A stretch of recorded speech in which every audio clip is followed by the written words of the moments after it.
इसलिए अध्यास को ठीक ठीक समझ लेना और फिर उस अध्यास के निरसन के लिए, उस अध्यास को दूर करने के लिए प्रयत्न करना, क्योंकि सारे अनर्थों की जड़ यही अध्यास है। और इस अध्यास को मिटाने के लिए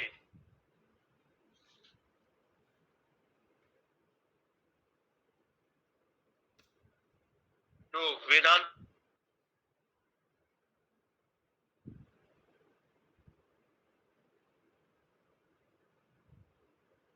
जो अभेद ज्ञान है, ब्रह्म और आत्मा की एकता का ज्ञान है, उसी को ज्ञान कहते हैं, जिसको चारों महावाक्य बतलाते हैं।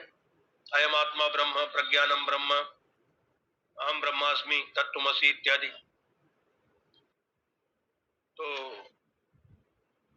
उसी ज्ञान को उत्पन्न करने के लिए, ऐसी ज्ञान की उत्पत्ति के लिए ही सारा वेदांत शास्त्र प्रवृत्त है। वेदांत उसी को बतलाता है।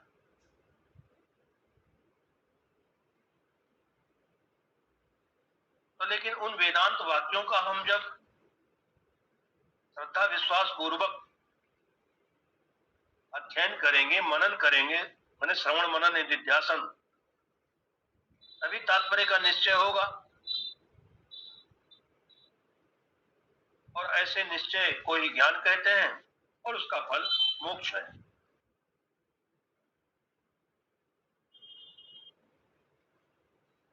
कल हमने कुछ उदाहरण आपको दिए थे, जो सारे वेदांत में प्रायशः यही सब उदाहरण प्रसिद्ध है, यही सब दृष्टांत दे करके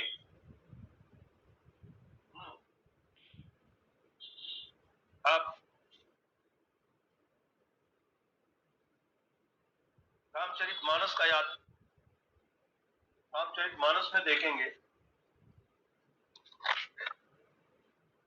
तो रामचरितमानस में गोस्वामी तुलसीदास जी प्रारंभ में मंगलाचरण करते हुए जब भगवान श्री राम की वंदना करते हैं, वहां उन्होंने साफ साफ लिखा है, यन माया वशवर्ति विश्वमखिलम ब्रह्मादि देवासुरा यत् सत्वाद अमृषैव भाति सकलम रज्जौ यथा हेरभ्रमा। यत् सत्वाद अमृषा एव भाति सकलम, जिसकी सत्ता को लेकर के ही सारा का सारा प्रपंच सत्य प्रतीत होता है। कैसे? जैसे रज्जौ यथा हेरभ्रमा, जैसे रज्जु में सांप का भ्रम, रज्जु की सत्ता से ही सर्प की भ्रांति उसमें हो रही है। सत्ता रज्जु की ही, सर्प की नहीं है। फिर भी ऐसी भ्रांति होती ही है। ऐसे राम की वो वंदना करते हैं, यत् सत्वादम ऋषयु भाति सकलम रज्जौ यथा हेरभ्रमा।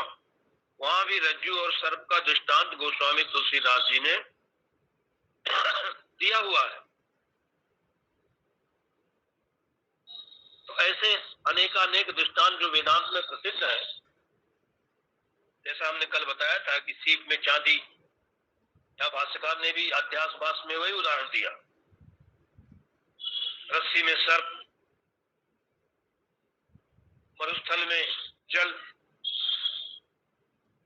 ऐसे ही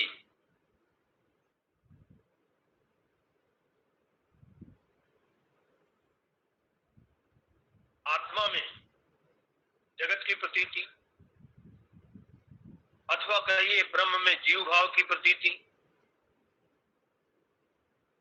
तो जीव ब्रह्म में है तो ब्रह्म, लेकिन उस ब्रह्म में जीव भाव ये भी मिथ्या ही है। जैसे रस्सी में सर्प मिथ्या, जैसे चांदी में, सीपी में चांदी मिथ्या इत्यादि।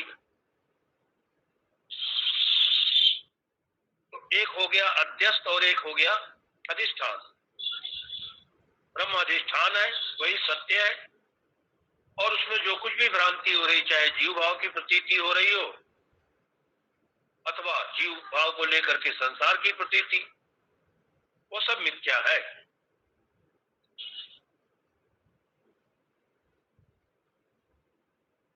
वैसे ही सर्वथा असत बताने के लिए भी कुछ दृष्टांत हैं। बंध्या पुत्र, आकाश कुसुम और शश श्रृंग, खरगोश के सींग, इसकी तीनों काल में सत्ता नहीं। वैसे ही ये जो संसारी जीव है, ये भी, इसकी तीनों काल में कोई सत्ता नहीं है। न कभी जीव था, न है, न आगे होगा। ब्रह्म ही है, जीवो ब्रह्म ही बना पर। जीव भाव तो उस ब्रह्म में जीव भाव कल्पित है, अविद्या रूपी दोष के कारण से। जैसे अब वो दोष बताया, जैसे अंधकार में कोई स्थानों में पुरुष दिखता है, भूत दिखता है। क्यों दिखता है? क्योंकि अंधकार रूपी दोष।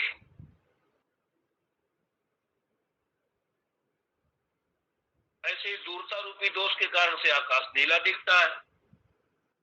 आंख में पीलिया हो जाए तो उसके कारण से सफेद वस्तु भी पीली दिखती है। ठीक इन्हीं दृष्टांतों के आधार पर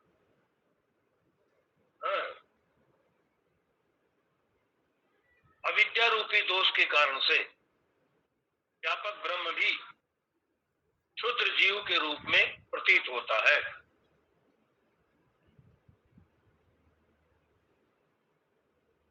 अब आप यदि विचार करेंगे किसी भी दृष्टांत को लेकर के, ये जो वेदांत शास्त्र के अंतर्गत इतने सारे दृष्टांत दिए गए,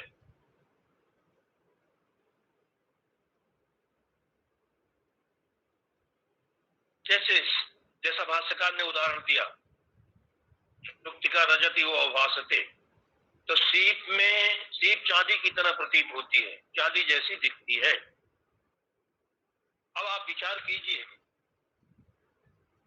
इस सीप में चांदी की प्रतीति होने पर भी सीप ही रहती है, चांदी नहीं बन जाती। आत्मा में जगत की प्रतीति होने पर भी आत्मा संसारी नहीं हो जाता, आत्मा ही रहता है। जिस समय सीप में चांदी दिखाई देती है, उस समय भी एक सीप और दूसरी चांदी, इस प्रकार से दो भिन्न भिन्न वस्तु वहां नहीं है,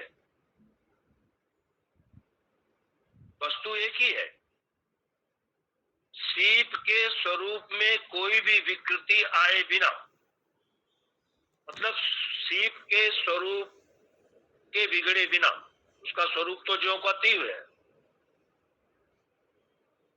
केवल भ्रम से उसमें चांदी दिखाई पड़ती है। अब जिस समय भ्रम होता है, उस समय किसी को ये पता नहीं चलता कि मुझे भ्रम हो गया है, और मिथ्या चांदी ही लोभ करा करके उसको पकड़ने की, लेने की प्रवृत्ति करा रही है, ऐसा उस समय पता नहीं लगता।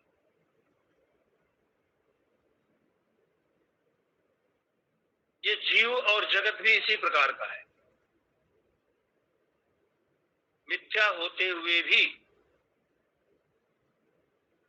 जीव भी जगत भी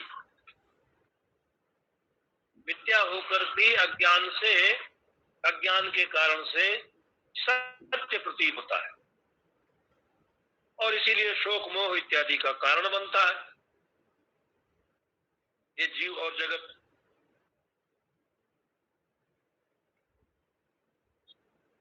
अब इसी दृष्टांत के आधार पर आप घटाइए कि ब्रह्म में जीव या जगत की प्रतीति होने पर भी ब्रह्म ब्रह्म ही है, ब्रह्म जीव या जगत नहीं बन जाता। अब जिस समय उस ब्रह्म में जीव या जगत दिखता है, दिखाई पड़ता है, उस समय भी एक जीव अथवा जगत और दूसरा ब्रह्म, ऐसे दो नहीं हो जाते। माने ये भिन्न भिन्न दो वस्तु नहीं हो जाते। ब्रह्म का स्वरूप बदले बिना, बिगड़े बिना, अपरिवर्तित हुए बिना, अविकृत हुए बिना ही, मतलब ब्रह्म के स्वरूप में कोई परिवर्तन, कोई विकार नहीं आता। तो ब्रह्म का स्वरूप बदले बिना ही, बिगड़े बिना ही अज्ञान के कारण से जीव और जगत की प्रतीति होती है। जैसे सीप में तो कोई परिवर्तन हुआ नहीं, शरीर तो ज्यों के त्यों है, लेकिन उसी में चांदी की प्रतीति होती है। और जैसे सीप और चांदी दो वस्तु वहां नहीं होती, ऐसे यहां भी एक ब्रह्म और एक जगत, ऐसी दो वस्तु नहीं।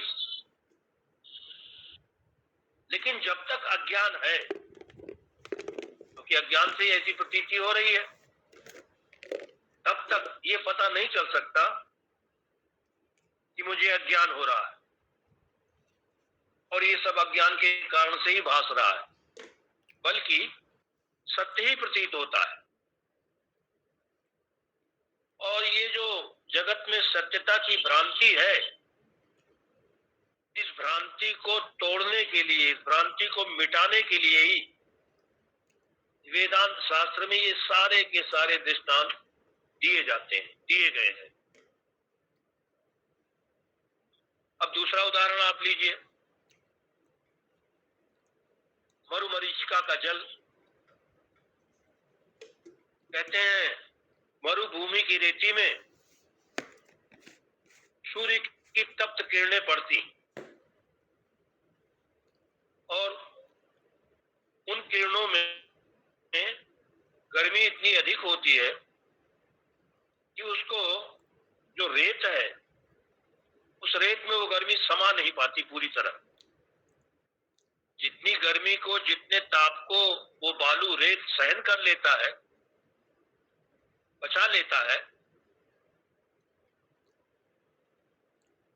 वो तो ठीक है। लेकिन जो बच गया, जो तो बाकी गर्मी को वो एक प्रकार से कह दे कि उगल देता है। मतलब जितनी गर्मी को रेत में जगह नहीं मिलती, स्थान नहीं मिलता रेती में, वो गर्मी, वो ताप जमीन से, धरातल से ऊपर को उठने लगती है। वो ताप दूर से देखने वाले को, वही जो धाए धाए करके वो गर्मी को, ताप, सूर्य की किरणों का ताप जो ऊपर उठ रहा है, वही दूर से देखने वाले को लगता है कि जैसे जल का, वहां जल रूप में वो दिखाई देता है। अरे वो सूर्य की तप्त किरणें ही जो परावर्तित होकर के, या जो गर्मी धरती में नहीं समा सकी, वो उल्टे ही ऊपर को उठती है। वही दूर से देखने पर जल जैसा प्रतीत होता है। तो भले ही वहां देखने में जल का सरोवर प्रतीत होता हो, झील दिखे, नदी दिखे, वहां ऐसी प्रतीति होने पर भी उस जल से उस मरुभूमि का एक कण भी गीला नहीं होता। मतलब जल है ही नहीं, केवल प्रतीति है। बल्कि तो जल के विरुद्ध स्वभाव वाली जो मरीचिकाएं हैं, मरीचिका माने किरणें, वो सूर्य की किरणें ही वही झाए झाए झाए झाए करके वही होती हैं। ठीक इसी दृष्टांत के आधार पर आप जब विचार करेंगे तो भ्रांति से ब्रह्म रूपी मरुमरीचिका में ये जगत रूपी जल भासता है, प्रतीत होता है, दिखाई देता है। यद्यपि मरुमरीचिका के जल से प्यास तो नहीं बुझती, और यदि कहें कि संसार भी मरुमरीचिका के जल के समान ही है,